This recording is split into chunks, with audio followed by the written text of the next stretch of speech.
Chapter 5. Increasing Life of the Science of Getting Rich by Wallace D. Wattles.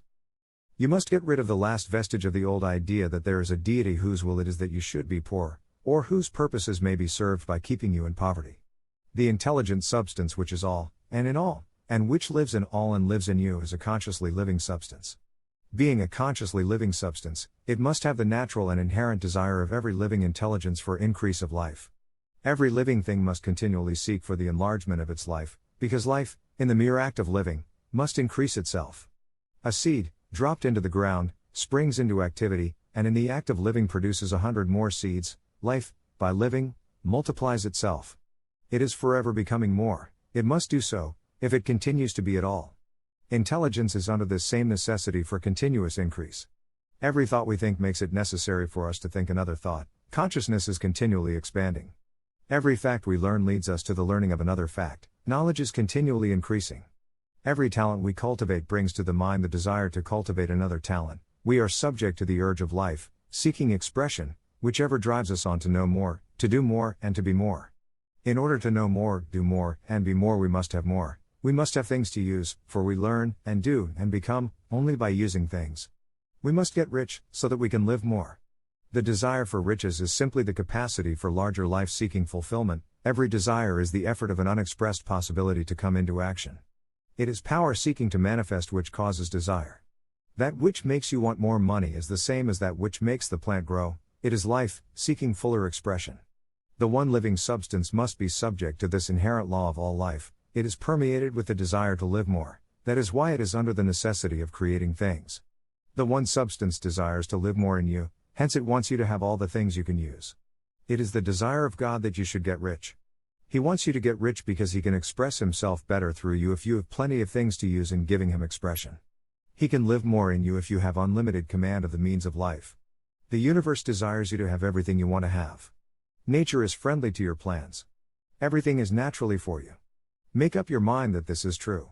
It is essential, however, that your purpose should harmonize with the purpose that is in all. You must want real life, not mere pleasure or sensual gratification. Life is the performance of function, and the individual really lives only when he performs every function, physical, mental, and spiritual, of which he is capable, without excess in any. You do not want to get rich in order to live swinishly, for the gratification of animal desires. That is not life. But the performance of every physical function is a part of life, and no one lives completely who denies the impulses of the body a normal and healthful expression. You do not want to get rich solely to enjoy mental pleasures, to get knowledge, to gratify ambition, to outshine others, to be famous. All these are a legitimate part of life, but the man who lives for the pleasures of the intellect alone will only have a partial life, and he will never be satisfied with his lot. You do not want to get rich solely for the good of others, to lose yourself for the salvation of mankind, to experience the joys of philanthropy and sacrifice. The joys of the soul are only a part of life, and they are no better or nobler than any other part. You want to get rich in order that you may eat, drink, and be merry when it is time to do these things, in order that you may surround yourself with beautiful things, see distant lands, feed your mind, and develop your intellect, in order that you may love men and do kind things, and be able to play a good part in helping the world to find truth. But remember that extreme altruism is no better and no nobler than extreme selfishness. Both are mistakes. Get rid of the idea that God wants you to sacrifice yourself for others, and that you can secure His favor by doing so. God requires nothing of the kind. What He wants is that you should make the most of yourself for yourself and for others, and you can help others more by making the most of yourself than in any other way. You can make the most of yourself only by getting rich, so it is right and praiseworthy that you should give your first and best thought to the work of acquiring wealth. Remember, however, that the desire of substance is for all, and its movements must be for more life to all. It cannot be made to work for less life to any, because it is equally in all, seeking riches and life. Intelligent substance will make things for you, but it will not take things away from someone else and give them to you. You must get rid of the thought of competition. You are to create, not to compete for what is already created. You do not have to take anything away from anyone. You do not have to drive sharp bargains. You do not have to cheat, or to take advantage. You do not need to let any man work for you for less than he earns. You do not have to covet the property of others, or to look at it with wishful eyes. No man has anything of which you cannot have the like, and that without taking what he has away from him. You are to become a creator, not a competitor. You are going to get what you want, but in such a way that when you get it every other man will have more than he has now. I am aware that there are men who get a vast amount of money by proceeding in direct opposition to the statements in the paragraph above, and may add a word of explanation here. Men of the plutocratic type, who become very rich, do so sometimes purely by their extraordinary ability on the plane of competition, and sometimes they unconsciously relate themselves to substance in its great purposes and movements for the general racial upbuilding through industrial evolution. Rockefeller, Carnegie, Morgan, et al. Have been the unconscious agents of the supreme in the necessary work of systematizing and organizing productive industry, and in the end, their work will contribute immensely toward increased life for all.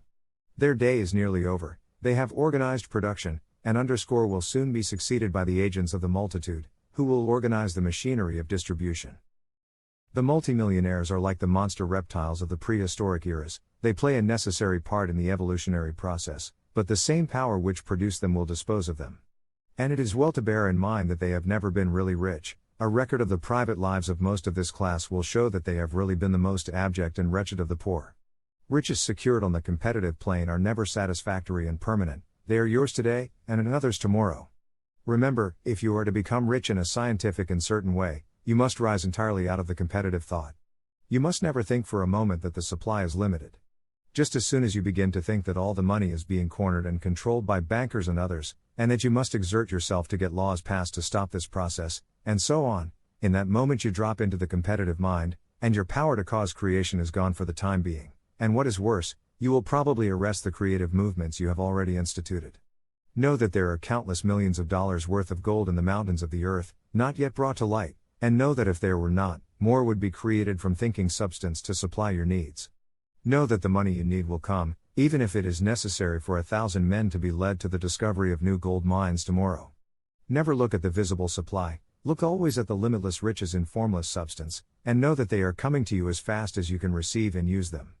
Nobody, by cornering the visible supply, can prevent you from getting what is yours. So never allow yourself to think for an instant that all the best building spots will be taken before you get ready to build your house, unless you hurry. Never worry about the trusts and combines, and get anxious for fear they will soon come to own the whole earth. Never get afraid that you will lose what you want because some other person beats you to it. That cannot possibly happen. You are not seeking anything that is possessed by anybody else, you are causing what you want to be created from formless substance, and the supply is without limits. Stick to the formulated statement. There is a thinking stuff from which all things are made, and which, in its original state, permeates, penetrates, and fills the inner spaces of the universe. A thought, in this substance, produces the thing that is imaged by the thought. Man can form things in his thought, and, by impressing his thought upon formless substance, can cause the thing he thinks about to be created.